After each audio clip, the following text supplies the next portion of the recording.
ರಾಜ್ಯದಲ್ಲಿ ಅತಿ ದೊಡ್ಡ ನಕ್ಸಲ್ ಕಾರ್ಯಾಚರಣೆಯನ್ನು ನಡೆಸಿದ್ದಾರೆ ಪೊಲೀಸರು.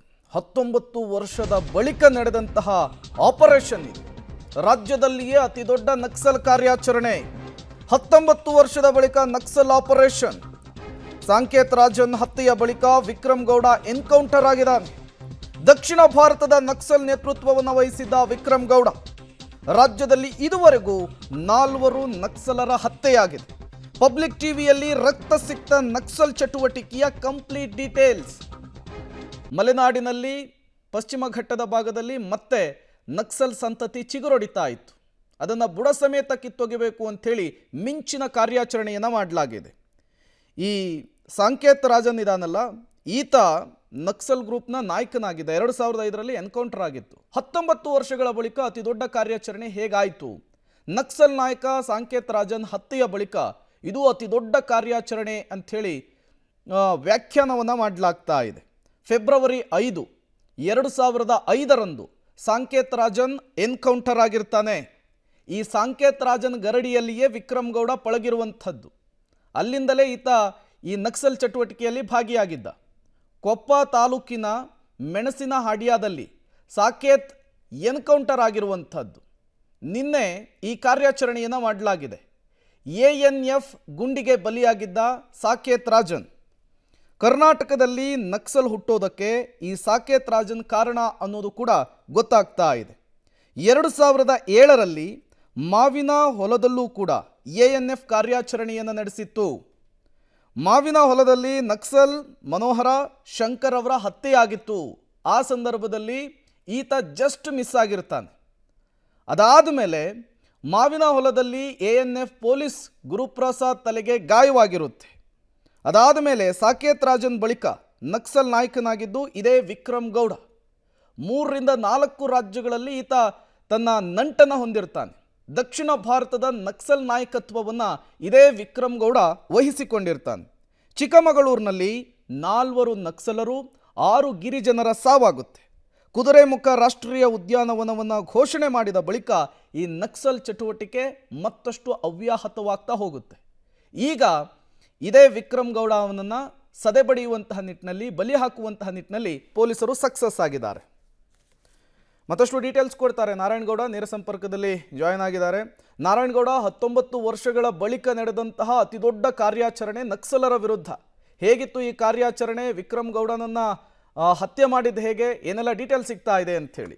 ಪ್ರೇಮ್ ಅಂತಂದರೆ ಏನು, ಕರ್ನಾಟಕದಲ್ಲಿ ನಕ್ಸಲ್ ಚಟುವಟಿಕೆ ಉಟ್ಕೊಂಡಿದ್ದಂಥದ್ದು 2002ರ ನಂತರ, ಯಾವಾಗ ಕುದುರೆಮುಖ ರಾಷ್ಟ್ರೀಯ ಉದ್ಯಾನವನ ಎಂದು ಘೋಷಣೆ ಮಾಡಿದ್ರು. ತದನಂತರ ಸಾಕೇತ್ ರಾಜನ್ ಮುಖಾಂತರ ನಕ್ಸಲ್ ಚಟುವಟಿಕೆ ಉಟ್ಕೊಂಡಿದ್ದಂಥದ್ದು.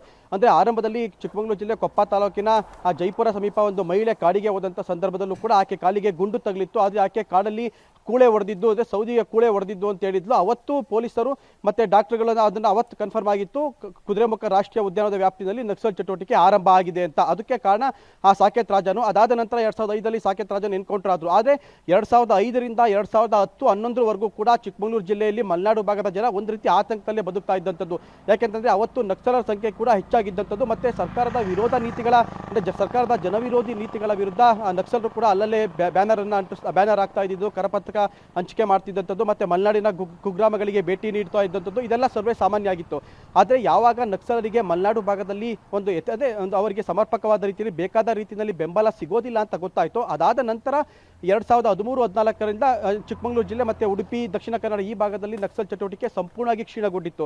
ಅದೇ ಕೇರಳಕ್ಕೆ ಹೋಗಿದ್ದಂಥ ನಕ್ಸಲರ ಎಲ್ಲರೂ, ಅಂದರೆ ಕರ್ನಾಟಕದ ನಕ್ಸಲ್ ಎಲ್ಲರೂ ಕೂಡ ಕಳೆದ 2 ತಿಂಗಳ ಹಿಂದೆ ಕೇರಳದಲ್ಲಿ ಯಾವಾಗ ಎನ್ಕೌಂಟರ್ ಜಾಸ್ತಿ ಆಯಿತು, ಶರಣಾಗತಿ ಆಗೋರ ಸಂಖ್ಯೆ ಜಾಸ್ತಿ ಆಯಿತು, ಅವರೆಲ್ಲರೂ ಕೂಡ ಏನು ಕರ್ನಾಟಕಕ್ಕೆ ವಾಪಸ್ ಬಂದಿದ್ರು. ಆದರೆ ಕಳೆದ 2 ತಿಂಗಳಿನಿಂದ, ಅಂದರೆ 2005ರಿಂದ 10-11 ತನಕ ಕರಪತ್ರ ಹಂಚುತ್ತಿದ್ದಂಥ ನಕ್ಸಲರು ಕಳೆದ 2-3 ತಿಂಗಳು ಯಾವಾಗ ಈ ಕಡೆ ಬಂದರು, ಈಗ ಚಿಕ್ಕಮಗಳೂರು ಜಿಲ್ಲೆಯ ಕೊಪ್ಪ ತಾಲೂಕಿನ ಕಳೆಗುಂದಿ ಸೇರಿದಂತೆ ಕೆಲ ಗ್ರಾಮಗಳಲ್ಲಿ ಕಸ್ತೂರಿ ರಂಗನ್ ವರದಿ ಮತ್ತು ಅರಣ್ಯ ಒತ್ತುವರಿ ತೆರವು ವಿಚಾರದಲ್ಲಿ ಸಭೆ ಸಹ ಮಾಡಿದ್ದಾರೆ ಅನ್ನೋ ಒಂದು ಮಾಹಿತಿ ಲಭ್ಯ ಆಗಿರುವಂಥದ್ದು. ಹಾಗಾದರೆ ಅಲ್ಲಿಗೆ ಒಂದು ಕನ್ಫರ್ಮ್ ಆಗುತ್ತೆ ಪ್ರೇಮ್, ನಕ್ಸಲರ ಸಂಖ್ಯೆ ಸಂಪೂರ್ಣ ಕ್ಷೀಣಗೊಂಡಿದ್ದೆ. ಜನಸಾಮಾನ್ಯರ ಸಮಸ್ಯೆಗಳನ್ನು ಸೆಳೆಯುವ ಮುಖಾಂತರ, ಸರ್ಕಾರದ ವಿರುದ್ಧ ಹೋರಾಟ ಮಾಡುವ ಮುಖಾಂತರ ಮಲೆನಾಡಿಗರಿಗಿನ ಮತ್ತೆ ಅವರು ತಮ್ಮ ಗುಂಪಿಗೆ ಸೆಳೆಯೋದಕ್ಕೆ ಪ್ರಯತ್ನ ಮಾಡ್ತಿದ್ದಾರಾ ಅನ್ನೋ ಪ್ರಶ್ನೆ ಕೂಡ ಕಾಡ್ತಿರುವಂಥದ್ದು. ಹಾಗಾಗಿ ಕೇರಳದಿಂದ ಬಂದಂಥವರು 2 ಟೀಮನ್ನು ಮಾಡ್ಕೊಂಡು, ಒಂದು ಟೀಮು ಮುಂಡಗಾರು ಲತಾ ನೇತೃತ್ವದ ಟೀಮು ಕೊಪ್ಪಗೆ ಬಂದು ಚಿಕ್ಕಮಗಳೂರು ಜಿಲ್ಲೆಗೆ ಬಂದರೆ, ವಿಕ್ರಮ್ ಗೌಡ ನೇತೃತ್ವದ ಟೀಮು ಉಡುಪಿನಲ್ಲೇ ಇತ್ತು. ಆಗ ಇವು ಅಂದರೆ ನಿರಂತರವಾಗಿ ಕಳೆದ ಒಂದೂವರೆ ತಿಂಗಳಿಂದಲೂ ಕೂಡ ಕೂಂಬಿಂಗ್ ನಡೀತಾನೆ ಇತ್ತು. ಯಾವಾಗ ಉಡುಪಿ ಜಿಲ್ಲೆಯ ಈದುನಲ್ಲಿ 6 ಜನ ಕಾಣಿಸ್ಕೊಂಡ್ರು. ಕೊಪ್ಪ ತಾಲೂಕಿನ ಕಡೆಗುಂದ ಗ್ರಾಮಕ್ಕೆ 4 ಜನ ಬಂದು ಹೋದ್ರು. ಅದಾದ ನಂತರ ನಿರಂತರವಾಗಿ ಕೂಂಬಿಂಗ್ ಕೂಡ ನಡೀತಾ ಇದ್ದಂಥದ್ದು. ಈಗ ಉಡುಪಿಯ ಹೆಬ್ರಿ ಸಮೀಪದ ಒಂದು ಕಾಡಿನಲ್ಲಿ ಅಂದರೆ ಪೊಲೀಸರು ANF ಸಿಬ್ಬಂದಿಗಳು ಕೂಂಬಿಂಗ್ ಮಾಡ್ತಿದ್ದಂಥ ಸಂದರ್ಭದಲ್ಲಿ ಕಾಡಿನಲ್ಲಿ ಸಂಚಾರದ ಏನು ಆಹಾರ ತರಕ್ಕೆ ಬಂದಿದ್ರು, ವಿಕ್ರಮ್ ಗೌಡ ಅವರ ಟೀಮ್ ಆಹಾರ ಸಾಮಗ್ರಿಗಳನ್ನು ತೊಗೊಂಡೋದಕ್ಕೆ ಬಂದಿದ್ರು. ಈ ವೇಳೆಯಲ್ಲಿ ಅವರು ಕಾಡಿನಲ್ಲಿ ಹೋಗುವ ANF ಸಿಬ್ಬಂದಿಗೆ ಬಲಿಯಾಗಿರುವಂಥದ್ದು. Prem. Okay, thank you Narayana Gowda ತಮ್ಮೆಲ್ಲ ಮಾಹಿತಿಗಾಗಿ. ವಿಕ್ರಮ್ ಗೌಡ ಅಂಥೇಳಿ ಒಬ್ಬ ಡ್ರೆಡೆಡ್ ನಕ್ಸಲೈಟ್ ಕಳೆದ 20 ವರ್ಷಗಳಿಂದ ತಪ್ಪಿಸ್ಕೊಂಡು ಹೋಗ್ತಾ ಇದ್ದರು. ಪೊಲೀಸ್ನವರು ಅನೇಕ ಸಂದರ್ಭದಲ್ಲಿ ಸೈಟ್ ಮಾಡಿದರೂ ಕೂಡ ಅವರನ್ನು ಕ್ಯಾಪ್ಚರ್ ಮಾಡೋದಾಗಲಿ ಅಥವಾ ಎನ್ಕೌಂಟರ್ ಮಾಡೋದಾಗಲಿ ಆಗ್ತಿರಲಿಲ್ಲ. ಆದರೆ ನಿನ್ನೆ ದಿವಸ ಅವರು ನಾವು ಹಿಂದೆ ಕಳೆದ ವಾರ ರಾಜು ಮತ್ತು ಲತಾ ಅಂಥೇಳಿ ಅವರು ಇಬ್ಬರು ನಕ್ಸಲೈಟ್ಸು ಸೈಟ್ ಆಗಿದ್ದರು ಅಂಥೇಳಿ ಅವರನ್ನು ಆ ಏರಿಯಾದಲ್ಲಿ ಕೋಂಬ್ ಮಾಡುವಾಗ ಮತ್ತು ಇನ್ಫಾರ್ಮೇಷನ್ ಸಿಕ್ಕಿದ ಮೇಲೆ ಇವರು ಅವರನ್ನು ಹುಡ್ಕೊಂಡು ಹೋಗಿದ್ದಾರೆ. ಆದರೆ ತಕ್ಷಣ ಅವರು ಪೊಲೀಸ್